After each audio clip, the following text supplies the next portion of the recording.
ध्यान से हमारे वो बात सुनना है भैया। एक माँ अपने बेटे के लिए आप सबके बीच में अपना आदर फैला के आशीर्वाद के रूप में वोट मांगी है और ये बेटे का वचन है।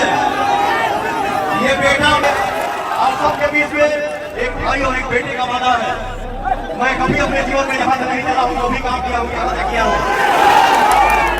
अब भैया जीवन में बहुत धक्का लगा, बहुत चोट लगा, फिर भी कहा कोरोना ऐसे खड़ा हो किस तक खड़ा हो पता हूँ आपके आशीर्वाद के दम पे। मेरे पास कुछ नहीं है, बहुत कमाता हूँ, आप देते हैं, बहुत कमाया हूँ, बट मेरे पास पैसे नहीं है, पैसे की संपत्ति नहीं है, बट दुआ की संपत्ति है। इसलिए मैं आप सब आशीर्वाद दीजिए, अपने बेटा को विजय करिए और ये एनर्जी 1 तारीख तक बना रहनी चाहिए हो भैया। ये एनर्जी 1 तारीख तक बना रहना चाहिए भैया। मैं जब अपना पोस्ट किया तो एक भाई ने कमेंट में लिखा है भैया ये कारागार है का। आज जब कोई पोस्ट कर रहा हूँ तो मेरे भाई साहब कमेंट कर रहे हैं कि मुझे पता नहीं था ये कारागार है कहाँ, लेकिन आज के समय में गूगल पे उंगली दबाओ तो सबसे पहले इसलिए मैं बोलता हूँ कारागार।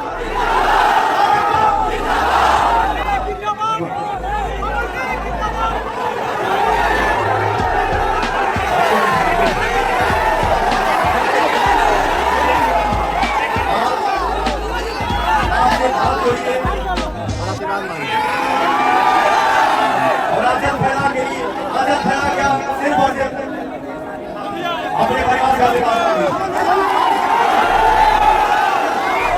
हमारे इंडस्ट्री के एक से बढ़ के एक भैया सुपरस्टार आए हैं, तो मैं चाहता हूं कि हमारे भाई भी वो बात करें और आप अपने बात जय हो।